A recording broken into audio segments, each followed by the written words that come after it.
Salamat sa mga testimony na aking natulingan. Maging sa mga pagluha ni mensahe sa atin. Amen? Salamat din po sa ating mga panakinig today. Tama niyo po sa Bible sa Book of Acts chapter 20, the Book of Acts chapter 20. Itong nakaraan Sunday, ating topic ay about testimony. Diba?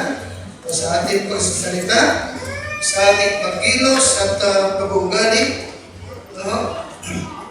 At maging sa ating pong pagpamumuhay araw-araw.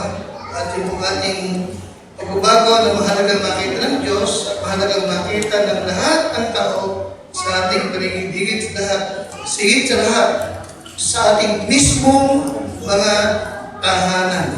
Ating pinag-usapan na mas mahalaga, no, yung pag-uugali mo ay ayos in private. Tama? Kaysa dun sa public. No? Sapagkat yung mga Kristiyano, ang talagang yung magandang pag-uugali ay ipinakikita lamang sa publiko, pero iba kapag sa sarili ng bahay. Huwag tayong ganun, ha? Okay, ang sukatan ng tunay at mabuting Kristiyano ay hindi kung ano ka sa church, hindi kung ano ka sa mga kaibigan mo, kundi anong klaseng tao ka, anong ugali mo pag nasa sarili mo ng bahay. Amen? Okay, now tonight, sapagkat pinag-usapan natin kanina umaga, yung hangarin ng Diyos na i-bless tayo, i-bless ka. At most of the time, walang blessing kang natatanggap, hindi sapagkat mahirap ang buhay, hindi sapagkat dahil sa mga kasama mo sa bahay, kundi madalas ay tayo na rin ang dahilan. Tayo naging malapit. Kaya ngayong gabi ay dadaling ko kayo sa isang paksa na napakahalaga. Napakahalaga. At pero iniiwasan ng maraming mga pastor. It's about giving. Ano rin, amen? Giving. Kasi, itong mga nakaraang linggo ay may mga commitment tayo na pinag-uusapan.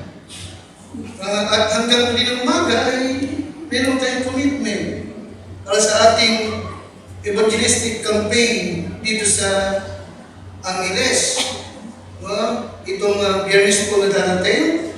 At maging sa ating church sa Rumban, meron din silang commitment at linggo-linggo ay naninigil si Sister Marina ng commitment po nila. At yung pala ay naghihintay pala silang lahat sa akin. Kailan daw ako mag-preach about commitment kasi meron na nga naman tayong lupa doon. Amen? Amen? Kailan daw ako maningin ng commitment? Kasi magpapagawa doon ng malaking krus. Hindi ko alam kung sino yung papa ko.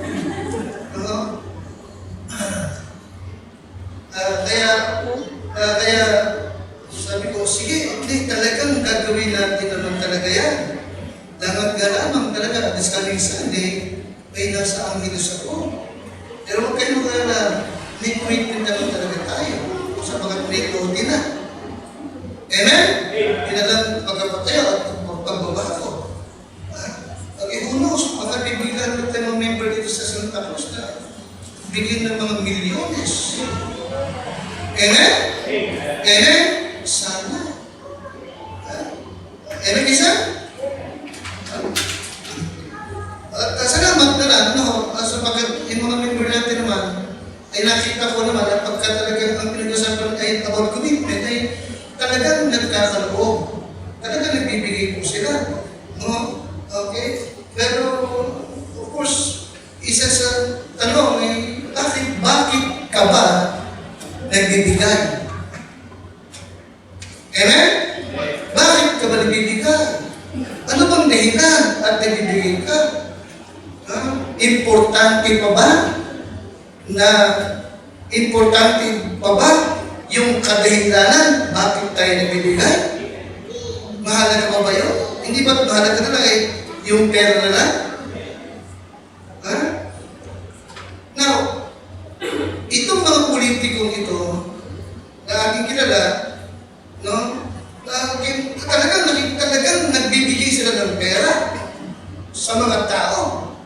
At talagang alam natin naman ang dahilan ay kung saan at ibibigay. Sinusugulan ka. Tama? Binibili ka. Binibili na ng boto mo. No? Yes, maraming motibo bakit nagbibigay ang tao. At kadalasan sa motibo ng pamibigay ay hindi tama. Amen? Hindi tama. But madalas, ginamang binibigyan, walang pakialam. Kung anong motibo, ang mahalaga is what? Makatanggap siya. Are you with me? Pero huwag natin kakalimutan, iba ang Diyos sa atin. Amen? Ang ating Diyos, ibig niyang makita ang tunay na kadahilanan. Bakit ka nagbibigay? Bakit mo ito ginagawa? Anong motibo mayroon ka sa iyong ginagawa pagkakaloob? Okay? Yun ang aking paksa ngayong gabi. At hindi ko kayo galing muli about spiritual motives for giving.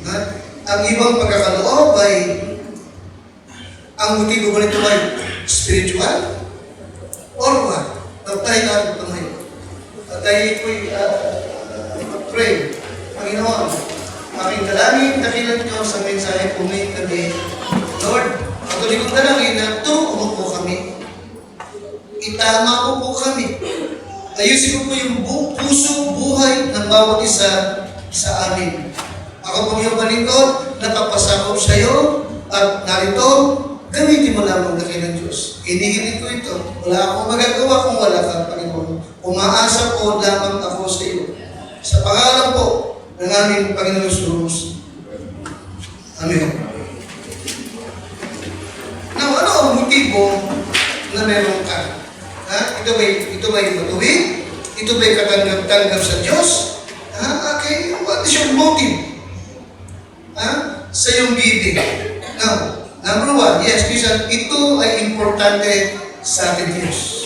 Okay? Number one, John 15, verse number 13. At dino po ninyo ang ating halimbawa sa pagkakaloob. In John 15, in verse number 13, when the Bible says, greater love hath no man than lay down his life. Every said? Amen? Walang pag-ibig na hihigit pa rito na ibigay ng isang tao ang kanyang buhay alang-alang sa kanyang mga kaibigan. Ganito makita mo, anong motibo mayroon ang Panginoon at kanyang inihandog ang kanyang buhay sa atin. Ano yung kanyang motive? Paglakas. Love. Isang niyo po kung meron man talagang pangunahing dahilan ng paghandog, ano ang narapat? Maghandog ka na ang motibo mo is pag-ibig. Are you with me? Ano yung tamang motive? Bakit tayo nagkakaloob? Yes, ito yung hinahanap ng Diyos. May pag-ibig ka. Alright? May pag-ibig ka sa Diyos na naghandog ng kanyang buhay alang-alang sa iyo. Sapagkat siya'y naghandog because of love. In John 16, for God so loved the world that He gave His only begotten Son. Are you with me? Amen. Amen? Amen? No, anong motibo? Anong dahilan ng kanyang pagpagpagpag? Bakit? Anong kanyang hinapin? Yes, naghandog sa pag-ibigyan. Okay, anong ibig niya mangyari sa iyo? Upang kung sa iyong pananampalataya, magkaroon ng buhay na walang hanggan. Balik kay pag-ibig, paghangarin, maligtas ka. Amen? Amen?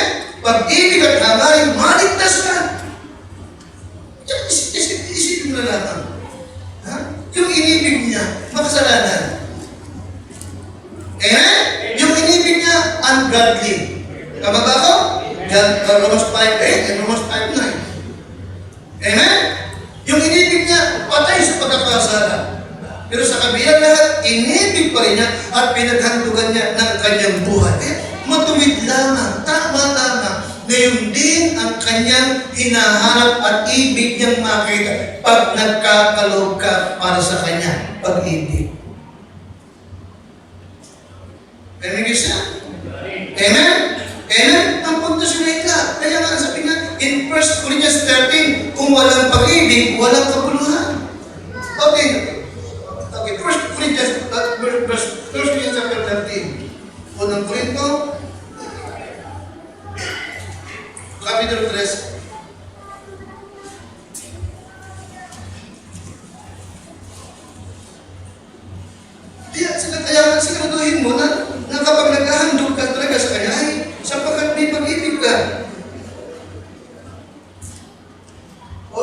sa verse number 2 to number 3. Verse number 2, tayo lahat. Verse number 1, sorry, 1 to 3. Though I speak with the tongues of men and of angels and have not charity, I am become a sounding brass or a twinkling cymbal. Kita mo, kung walang pag-ibig, para ka lang ng batingaw na umaaring ang mga babalik din sa lahat. Verse number 2, and though I have the gift of prophecy and understand all mystery and all knowledge, and though I have all faith so that I could remove mountains and have not charity, you are what? You are nothing. Maliwanag ba? Kahit gaano kagaling magsalita, kahit gaano kagaling kang mag-preach, kahit marami kang alam, walang kadulot sa iyong katalikuran, pero kung wala ka namang pag-ibig, you are nothing!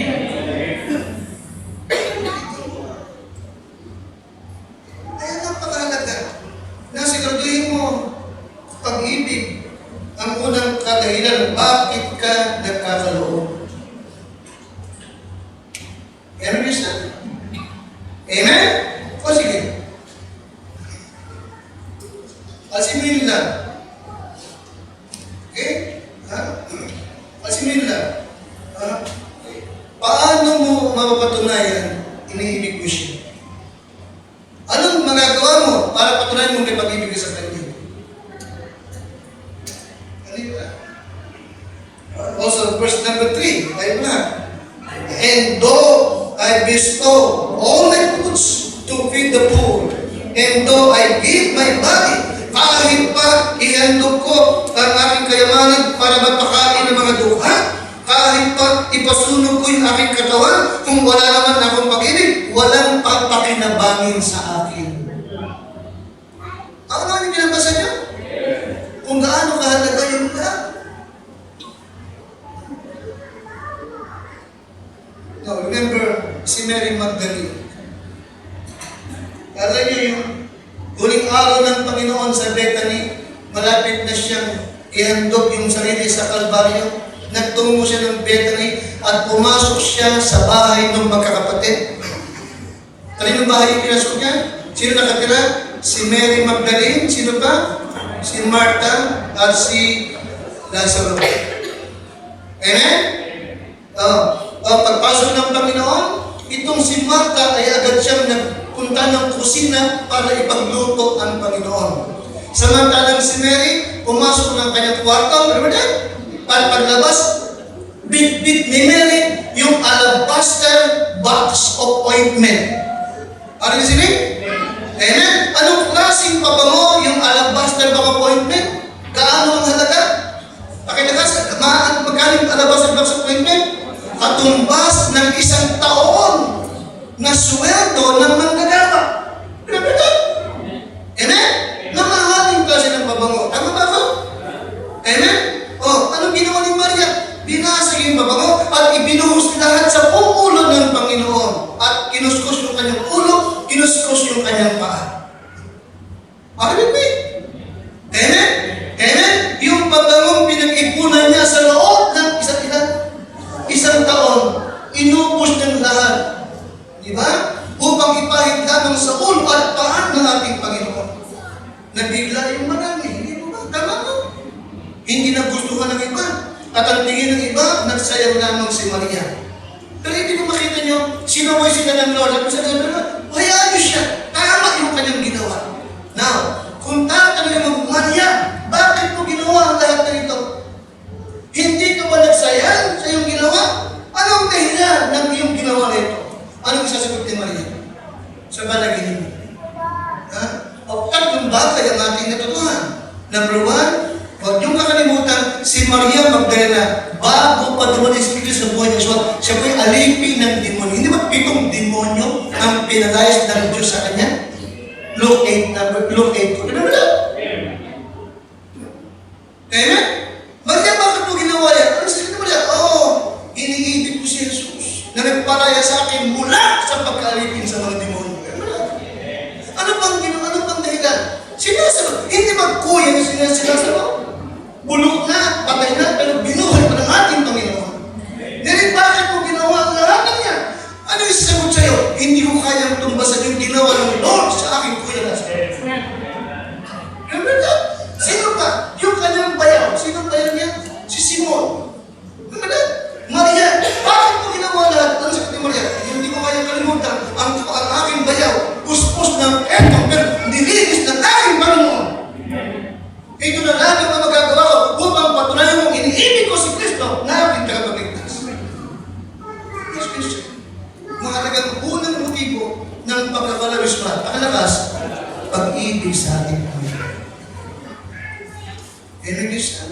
Amen? Amen. Kaya nga, pag talagang hindi mo pag-ibig sa Lord, hindi mo talaga gawin basta kung magkano lang ang mahugot mo. Talagang paglanuhin mo ang lahat dahil sa iniibig mo ang Panginoon. Amen? At hindi mo paghihinayaan ang Diyos. Are you with me? Hindi kanya pinanghinayaan nung ihandog niya yung buhay niya para sa iyo. Hindi kanya pinanghinayaan, di ba? Nung ibuhos niya yung dugo niya sa krus para sa iyo. Amen? Amen? Hindi niya binilang lahat ng kasalanan. Alam niyo yung mangyayari. Ulitin ko lang binabanggit. Okay? Bago ka panlaligtas, kilala ka ng Lord. Alam niya. Alam niya. Yung mga kalokohan mong gagawin, kahit save ka na. Alam niya, yung pagtalikod mo, yung katigasan ng ulo mo, yung pagiging suwel mo, yung palayas-layas na kung saan ka nagpupunta, yung sa kabila na lang, inibig ka pa rin at inihandog ang kanyang buhay alang-alang sa iyo. Kaya, anong isusukli mo sa kanya? Amen? Love. Love. Okay? Be thankful. Okay? Sabi ni Pablo, sa Galatia 2:20, okay na sabi ni Pablo? I am crucified with Christ. Amen? Nevertheless, I live, yet not I. Amen? Ako'y napako sa krus, nakasama ni Kristo, at hindi na ako ang nabubuhay, kundi si Kristo na. At ang buhay na ikinabubuhay ko ngayon, salamat, ay ikinabubuhay ko na lamang sa pananampalataya sa anak ng Diyos na sa akin ay umibig at naghandog ng kanyang buhay para sa akin. Pag-ibig. Amen? Pag-ibig. Kaya nga, yes, Christian, this motive is a matter of the heart. Amen? When you love God, you will give. Ano yung sabi ko? When you really love God, you will what? You will give. In 2 Corinthians 8:8, sabi ni Pablo, patunayan ninyo. Amen? Tignan ninyo. 2 Corinthians 8:8. Tignan po. 2 Corinthians 8:8.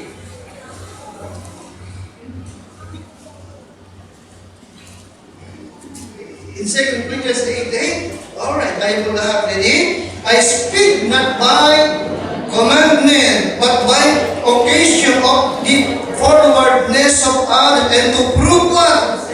Yes, to prove, di ba? Patunayan ninyo, di ba? Ang inyong pag-ibig. Amen? Also in verse 24, tayo lahat, wherefore, show ye to them. Namin po yan? Amen? Pakilakas nga. Wherefore, show ye to them. And before the church is what? The proof of your love. Amen? Patunayan ninyo, ipakita nyo ang katotohanan ng inyong pag-ibig. Kasi paano paraan? By giving. By giving. Kaya unang motibo na talagang nais ng Diyos na makita ay ang pag-ibig mo sa Kanya. Alright? Secondly, John chapter 10, 17 to 18. John chapter 10, 17 to 18. Ha? Okay? Kaya nga pangunahin na motibong nararapat na makita. Kung bakit tayo naghahandog is what? Pakilakas? What? Pakilakas? Love. Alright. Secondly, dahil dito, sinisinta ako ng Ama sapagkat ibinibigay ko ang aking buhay upang kunin kong muli. Number 18, pakalakas. Pwede? Sino man hindi nag-aari sa akin nito, kundi kusa kong ibinibigay. Nakita niyo po? Amen? Amen? Kanyang inihandog yung kanyang sarili sa krus ng Kalbaryo. Kanyang ibinigay ang kanyang buhay. At sabi ng Biblia, ito'y kusa niyang ibinigay. You see that word? Kusa niyang ibinigay. May kapangyarihan akong magbigay dito at may kapangyarihan akong kumuha na tinanggap ko ang utos nito sa aking Ama. Kusa ang binigay. Okay? Ikalawa, yes, number one, love. Number two is what? Willingness. Willingness. And it is nagkusa ka. Ha? But you know, hinanap ko yung willingness. Ano, yung definition nito sa naluma. Nakita ko maganda. Pakinggan niyo po yung definition ng willingness. Sa Tagalog, kusa. Sa in English, malalim at maganda. Now, willingness means the quality of being happy to do something kung kinakailangan. Nakita niyo ba, Justin? Nakita niyo ba? Ano ibig sabihin ng willingness in English? The quality of being happy to do something if it's needed. Maganda, hindi ba? Masaya siya. Okay, nagpapakita ito, nung ihandog ng Panginoon yung kanyang buhay doon sa krus ng Kalbaryo, ginawa niya ito, pakalakas, willingly. Hindi siya napilitan, kundi sa Tagalog, kusa niyang ibinigay. At meron siyang kagalakan nung ito'y kanyang pasanin yung aking sala. Alibigwi, natunay naman talaga. So bakit merong reference in Hebrews chapter 12, verse number 2, ano sabi ng Bible? Looking unto Jesus, the author and finisher of faith, who for the joy, you follow me? Who for the joy that was set before him, endured the cross, despising the shame. May kagalakan siya na nagtiis doon sa krus at binalambahan ang kahihiyan. Very willing ang Panginoon. Alright? Kaya ikalawang right motive sa ating pag-ibigay na mahalagang naroon at makita ng visual, pakalabas, willingness. And willingness means, pakalabas ulit, the quality of what? The quality of doing something happy when it is needed. And it is that? Amen?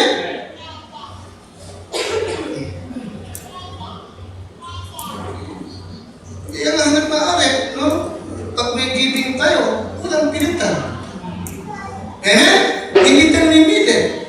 Kaya nga sabi ko, minsan gusto ko na mag-uusap, yung iba nagtitisok. Iba ng mga nakaraan, hindi na bumabalik, nag-a-action-absent kasi may giving. Ano sabi ko lagi? Okay, kung mapipilitan ka lang, huwag ka na magbigay. Nakikiusap ako, huwag ka magbigay. Dumalo ka lang. Dumalo ka lang. At huwag kang matisod pag nabigayan. Huwag kang mabigay at huwag kang matisod kapag nagbibigay iba. Kasi iba nagbibigay kasi naunawaan niya. Masaya yung ginagawa. And I really believe, kung hindi ka hihinto at patuloy kang dada, makikinig ng salita. Banda ulit, magbibigay ka na rin willingly. Amen? Yung mga nakalaan. May mga bisita, pag meron tayo, di ba may kumibin tayo? Sabi ko, mga bisita, hindi po ito pilitan. Pwede po kayong huwag magbigay. Sabi ko talaga. Diba? Pwede po kayo tinubigay. Kung ibig po, walang pipigil sa inyo. Sige, lakihan nyo. Amen? Sapagat ang tanong motibo para talagang ang Panginoon ay nasisiyahan kapag tayo nagkakalabiswa. Una, may pag-ibig ka. Ano yung pangalawa, pakalakas? Willing ka. Hindi ka napilitan na di ba masaya mo itong ginawa. Sapagat nakita mo, mayroong pangangailangan. Amen ka siya? Mayroong pangangailangan. Sa lungkot, may pangailangan sila. May lupa na, usali na lamang. Amen? Amen? Sa Santa Cruz, laging meron. Laging meron. Amen ka siya? Laging meron.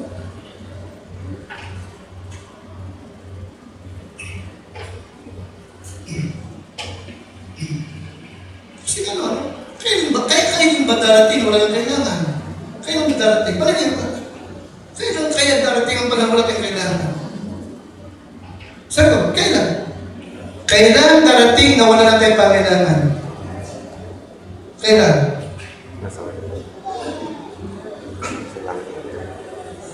Pagpatay na. Pag nasa langit na. Pag Amen? Amen? Pag wala natin Panginoon, wala ng big-giving, yung faith mo hindi nalalago, mag-i-stagnant na yan. You follow me? Mahalaga tayo na mayroong ina-aspire na maabot pa. Amen niyo siya? Basta mahalaga lang, may pag-ibig ka. Pangalawa, willing ka. Hindi ka napilitan lang. Amen? Masaya mong ginawa. Si Rose na, lagi nakangiti. Yung pala, meron siyang mga dalay sa buhay. Pero tumataba yung bata. Tumataba, yung pala tayo namang tumata. Hindi ba? Pero masaya. Nagkakaloob, nagbibigay, naglilingkod. Emigis na? Sige na lang yan.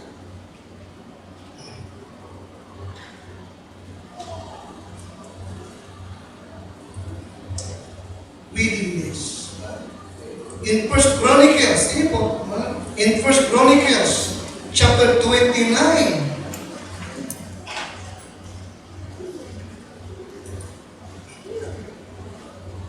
verse 14.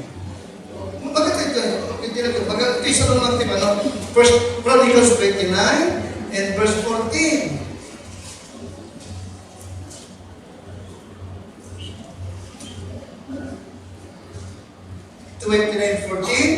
Now dito, gusto ni David na magtayo ng templo. Pero pinahinto siya ng Panginoon. Alright? Ang ginawa na lang ni David, nag-iipon siya ng gamit. At bandang ulit, hinamon ng mga tao, magkaloob kayo para sa templong itatayo. Na verse number 14, kahit pa lahat, but who am I? And what is my people that we should be able to offer so willingly after this sort? For all things come of thee, and of thine own have we given thee. Sa Tagalog, ngunit sino ako at ano ang aking bayan na makapaghahandog ng ganyang pusa ayon sa ganitong paraan? Sapagkat ang lahat ng mga bagay ay nagmula din naman sa iyo. Ang iyong sarili ay aming ibinigay sa iyo. Nakita mo? Kailan ka ibig sabihin? Nagbibigay kami sapagkat binibigyan mo kami. Lahat naman na itong ibinibigay na sa atin, lahat naman ito na ibinibigay namin sa iyo ay nagmula din naman sa iyo. Nakita mo dyan po sabat? Amen? Nakakapagbigay tayo sapagkat nakatanggap tayo.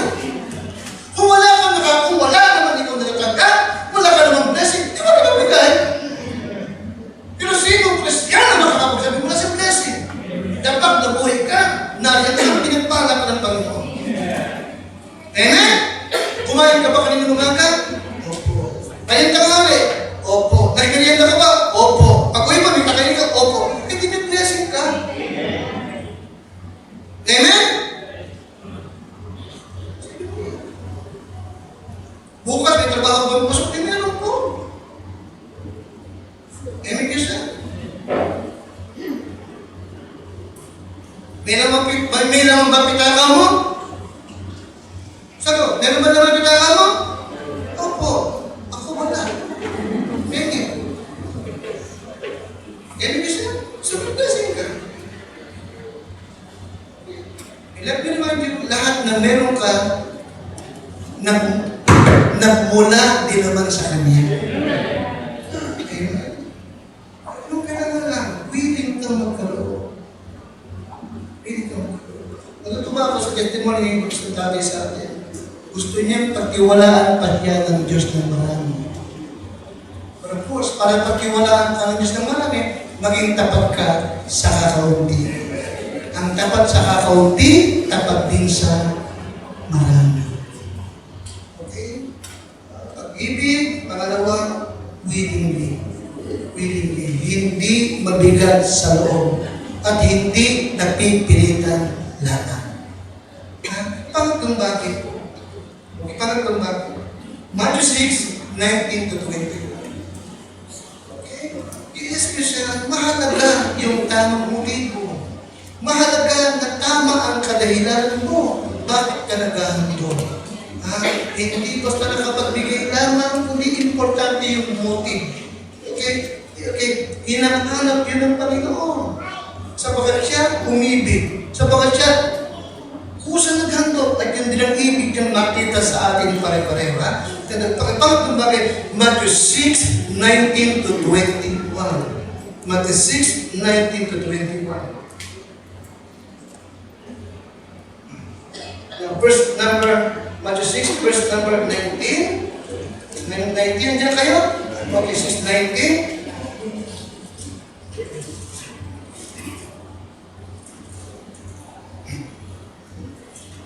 Alright, verse number 19. Kayo lahat, lay not up for yourselves treasures upon earth. Huwag kayong mag-impok ng kayamanan dito sa lupa. Where moth and rust that corrupt, and where thieves break through and steal. Kita nyo?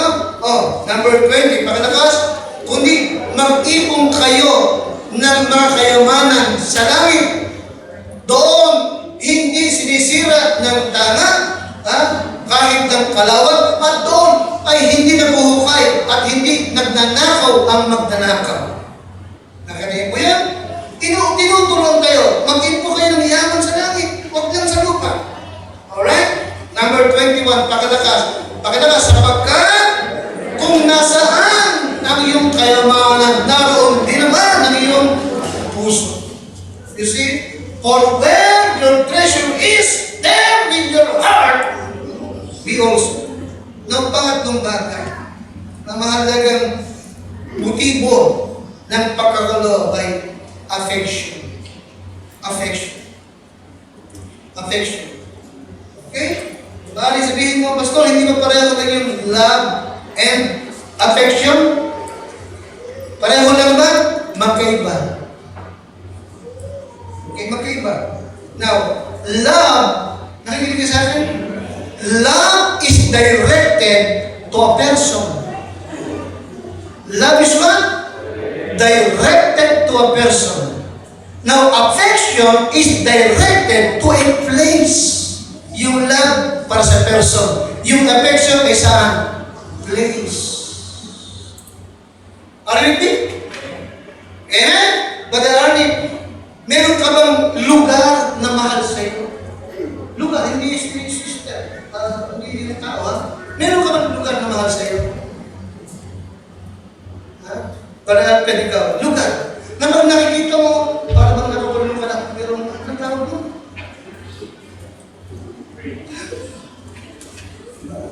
Medyo lugar na mahal sa'yo. Alam ko si Brother Wilson, si Pastor Wilson, yung bahay sa Patimbaw, tuwing nakikita niya, nalulungkot siya, talagang hindi na kanyang kalubas, bakit mahal sa kanyang lugar. Yung bahay namin sa langit. Mahal sa akin yun. Ang tawag doon? Affection. Marami akong alaala doon kay bata pa. Amen? Isang araw, itanong ka, yung bahay sa Montserrat, affection na sa akin yun. Iiwan ko na yun. Marami akong magaganda, masayang alaala sa bahay na yun kahit butas-butas ang bubong. Amen. 3 batya ang nagbabantay sa kusina.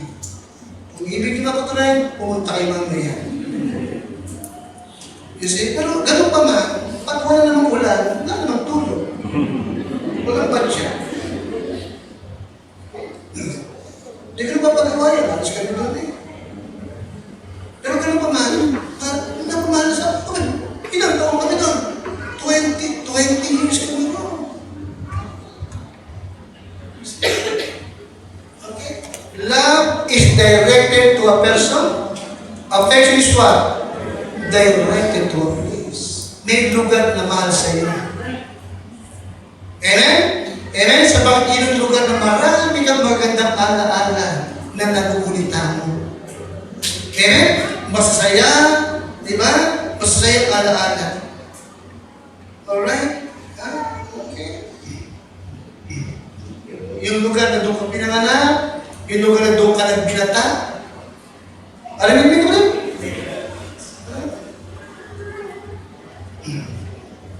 Now, ang Calvary Bible Baptist Church. Ito ba mahal sa'yo? Ha? Marami ka bang masasaya at magagandang alaala sa lugar dito? Ako marami. Sana ikaw din. Yan yung isa.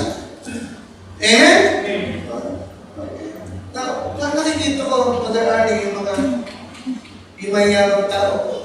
Yung lugar na doon siya lumaki, na binata. Okay, ayaw niyang pabago. Anong ginagawa doon? Ba't yung pinagagawa pero ganun pa rin yung tsura? Restore. Nare-restore lang nila. Ayaw nilang mabago. Bakit? Ano nila? Because of what? Affection. Mahal sa kanila yung lugar. Ayaw niyang mabago yung lugar. Pinapaganda pero ganun pa rin yung tsura. Amen? Amen? Kasi kaya kapag talagang mahal mo ang Diyos mo, mahal mo ang gawa ng Lord, saan ka man makakarating, hindi mo ito kakalimutan. Amen, Christian? Amen? At kung mayroong pangailangan, hindi ka mawala ng partisipasyon at bahagi. Kaya nga, ano yung pangatlong tamang motive ng paghahandog, paglakas? Affection. Mahal mo ang gawa ng Diyos. Mahal mo ang church mo.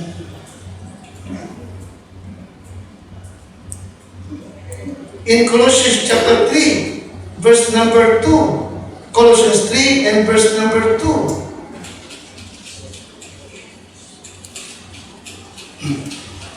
Tama yun? Colossians 3, set your affection on things above, not on things on earth. You see? Set your affection. Ilagak ninyo ang inyong pag-iisip sa mga bagay na nasa itaas, huwag sa mga bagay na nasa ibabaw ng lupa. Amen? Pero mas maganda sa King James, ano? Kaya sa King James, what? Set your what? Set your what? Your affection. Your affection. Okay? Affection is what? Endearment, fondness. Diba? Sa nakalagay, mahal sa akin. Malapit ang puso ko sa lugar na yun. Amen? Sapagkat doon ako pinanganak. Doon ako lumaki. Doon ako nagbinata. Parang ako masayang alaala sa lugar na yun. Ganun din sa kapwa. Amen? Marami sa akin, dito mo nakilala ang Panginoon. Dito ka tinawag ng ito yung ginamit upang magbago ka at lumago ka at tumibig ka sa pananampalataya. Ito yung ginamit para tumawag ka, tumatag ka. Amen? Affection. Affection. Kaya sabi ko lagi, ulit-ulit ko, kahit paulit-ulit ako. Sa tuwing nang may pangailangan ng Calvary, hindi ako manghihingi sa unbeliever. Hindi ako manghihingi at nakikusap sa hindi member ng Calvary. Sa mga membro ako tatawag. Amen niyo siya? Ilang tao. Number 4, obedience. Obedience. Okay, obedience, pagsunod. Okay? Let me siya. The motive for tithing is a matter of obedience. The motive of tithes and offering is a matter of what? Obedience. Obedience. Okay? Alright. Hindi ko kailanman nais na makipag-argumento, makipagtalo, kung ang tithing pa ay hindi para sa New Testament Christian. Kung ang tithing ba ay sa Old Testament, hindi na para makipag-argumento sa mga okay? Sapat na yung tinutulong ko sa inyo na, okay, before the law, may tithing na. During the law, may tithing. And after the law, wala kang makikita sa New Testament na inabolish ang tithing. Wala. Sapagat hindi ito binigay nung law lang. No. Before the law, during the law, and after the law. And until na meron pa yung tithing of faith. Amen? Amen? The motive for tithing is what? It's a matter of what? Obedience. Nagsasauli ka. Amen? nagsasauli ka sa Diyos. At pag nakapagsauli ka na, doon ka ngayon makapagbibigay. Hindi ka pwede mag-operate kapag wala ka ng tithing. Amen siya? Amen? Tama yung sabi ni Brother Nestor, kung ayaw maniwala ng mga tithing, mag-be sure na pag nagkalaw ka, lampas pa sa tithes. Amen? Obedience. Obedience. Bring ye all the tithes into the storehouse. Amen? That there may be meat in my house. At anong sabi doon? And prove me. Subukin niyo ako if I will not open you the windows of heaven at ibuhos ko sa inyo yung pagpapala na wala kang sukat paglalagyan. Amen? Amen kasi gusto ko sabihin yung mga kontra sa tithing ay nakapakita lamang that they are what? Hindi sapagat sila wala silang anak, they are selfish. Makasarili at what? Matigas ang ulo. They are willingly stubborn. Okay? May tithes, may operate, may commitment, may first fruits pa. Paliwanag ba? Paliwanag ba? Pero hindi naman tayo naghihirap. Tama ba? May tithing tayo, may offering, may commitment, may mission pa nga tayo eh. Amen? May mission, may first fruit ka. Pero hindi naman tayo naghihirap. Tama? Pakalabas? Mas ba? Nakatulihan na yan.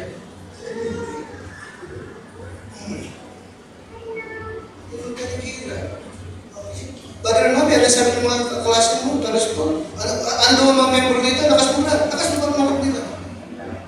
Nayabang? Pagkatapos sa palas, ano sabi ng mga kaklase mo? Mayabang daw kayo.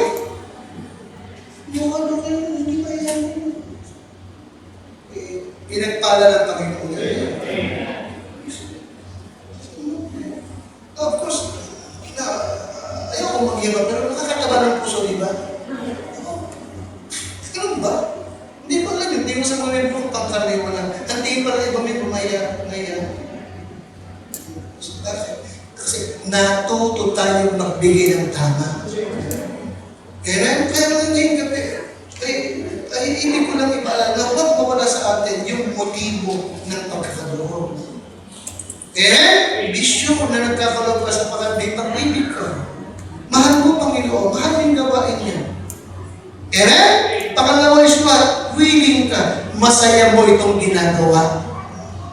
Amen, Christian? Masaya mo itong ginagawa. Ano yung pangatlo? Mahal sa'yo ang gawain ng Diyos. Anong tawag na sa English? Affection. Amen? Affection. Okay? Ano yung pangapat? Obedience. Masunurin ka sa Diyos. Ikalima, joy. Meron kang joy sa iyong ginagawa. Amen? Joy. Okay? In 2 Corinthians 9 and verse number 7, for God is what? God loveth what? A cheerful giver. Iniibig ng Diyos ang nagbibigay ng masaya. Amen? Amen? Meron kang joy. Meron kang kagalakan. Okay? God loveth a cheerful. Alright? Now, sa halip na joy yung ginamit, anong gamit sa King James? Cheerful. Cheerful giver. Amen? Bakit? Ano siya ng cheerful giver? Cheerful giving means right giving. Cheerful giving means right giving. Meron kang joy, masaya ka kasi alam mong tama yung kaloob mo. Maniwala ba? Hindi ka magiging masaya kung alam mong nakapandaya ka lang.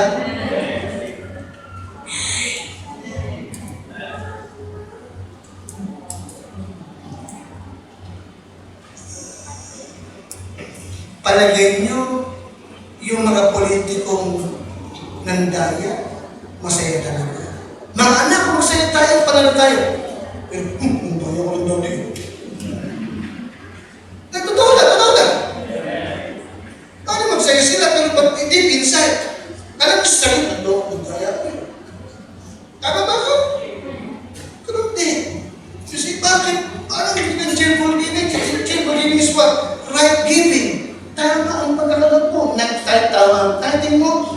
offering mo, may kasama.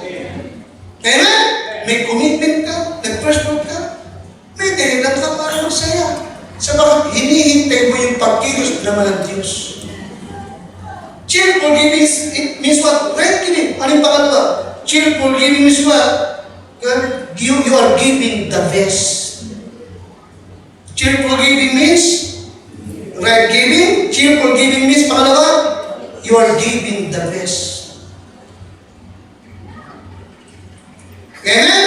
You're giving. Kaya masaya ka. Alam mo, the best. Itong binigay ko. Sino ba yung kasama ko ng birthday ni Pastor Bala? Kami pala ni Ate P. Ginulap sa Alabang. Ikwento ko sa'yo, di ba? Okay. Ang daming pastor. Lahat kami, talagang nakakontent tayo. Okay. Isa sa programa, pinaupo si Pastor Bala sa gitna. Hindi ka kasama ka naman. Si Kuya Reggie kasama namin sa trial. Okay. Pinaupo si Pastor Bala sa gitna. Dahil Pastor. Makakakunin tayo kami. Pati sa programa, ay magbubukas siya ng mga gift ng mga nagregalo sa kanya. Okay, tama lang. Nagulat ako, ang unang-unang bubuksan, yung sa akin. Totoo to, sa akin. Okay? Alam niyo, napagla ako, hindi ko akalain na talaga, akala ko kaming dalawa para acquaintance na. Doon na, kaya naging malapit sa akin siya. Yung pala, ang turing mo talaga sa akin, kaibigan niya ako. Amen.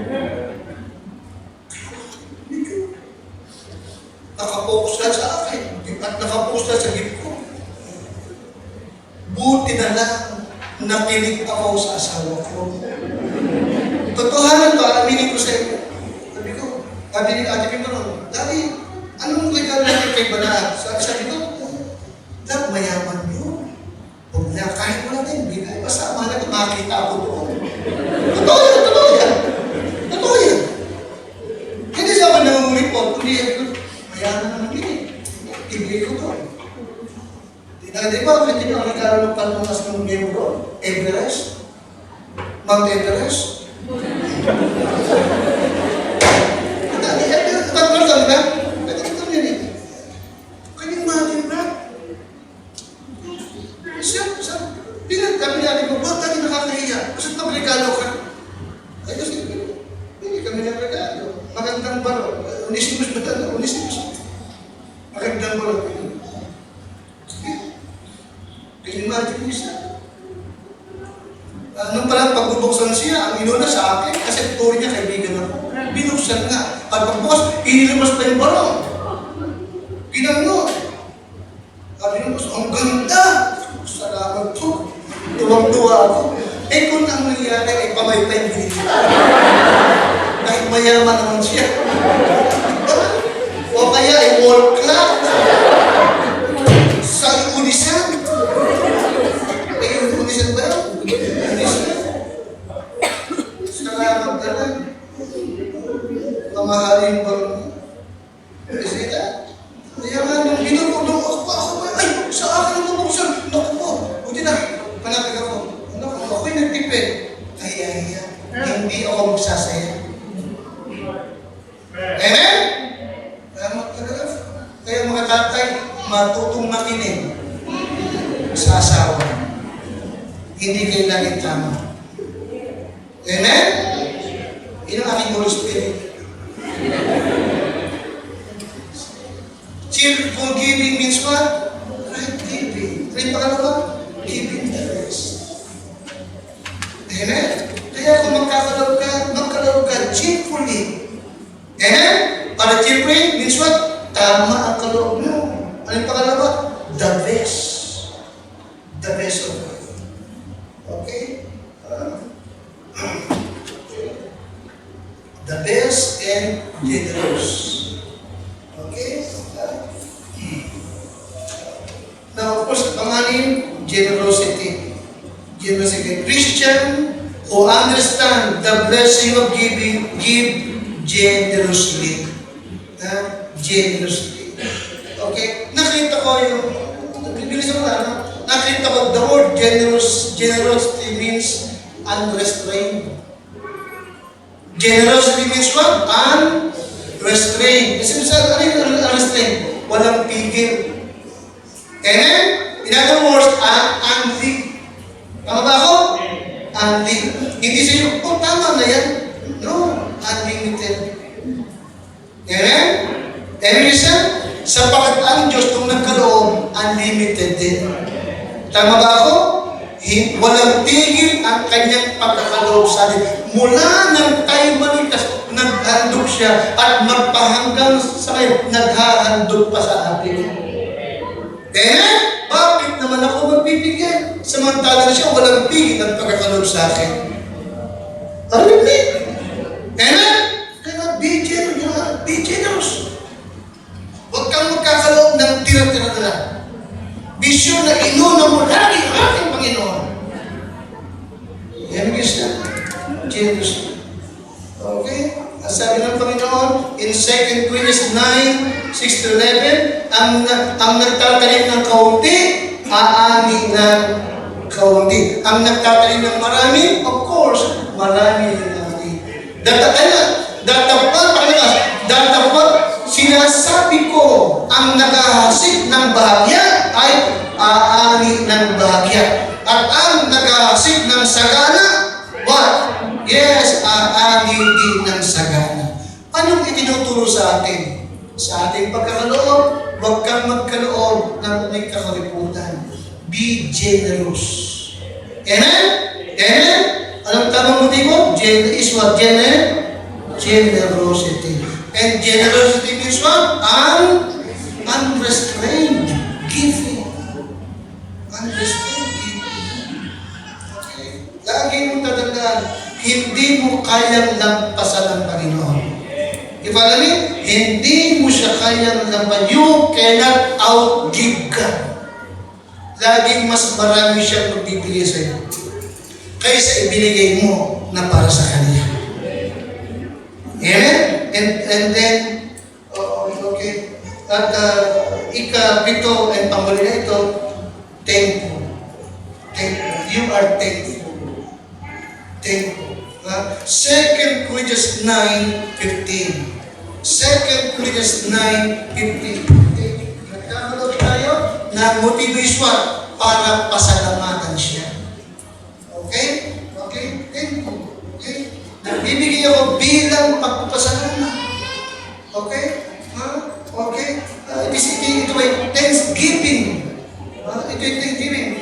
Okay? Ako ay nagpapasalamat sa kayo. In 2 Corinthians 9:15, thanks be unto God for His what? Unspeakable gift. And salamat sa Diyos. Salamat sa ating Panginoon sa kanyang hindi masayod na handog. Okay. Nalala niyo, yung naikwento ko sa inyo, matagal na ito. Parang 1990, 97. Sa isang church sa Amerika, meron isang church sa Amerika na may mga young people, mga kabataan siya na nagsundalo at naipadala sa Vietnam. Tatlong kabataan nagsundalo at sa Vietnam na destino. Bandang muli, katapos yung digmaan at dalawa sa kanilang membro na ay namatay. Okay, salamat yung isa nakauwing buhay, yung dalawa namatay. Sabi ng pastor, may project tayo, kailangan kong mag-raise ng pera sa inyo. Gusto kong ibig ko sana magpatayo-tayo ng isang rebuto bilang memorial sa dalawa nating miyembro na nagbuwis ng buhay alang-alang sa ating bansa. Nag-raise na ng pera para sa dalawa. Ang sabi nung tatay sa wife, sweetheart, nagbigay tayo.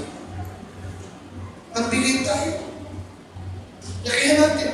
Ang sabi nung wife, bakit? Tatay,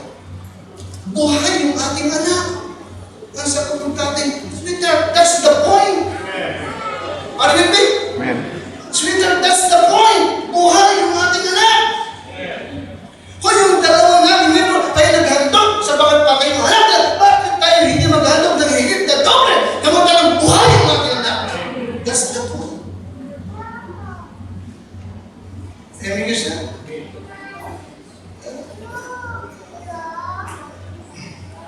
Kaya sa anong paraan may mapakita na very thankful ka sa Panginoon?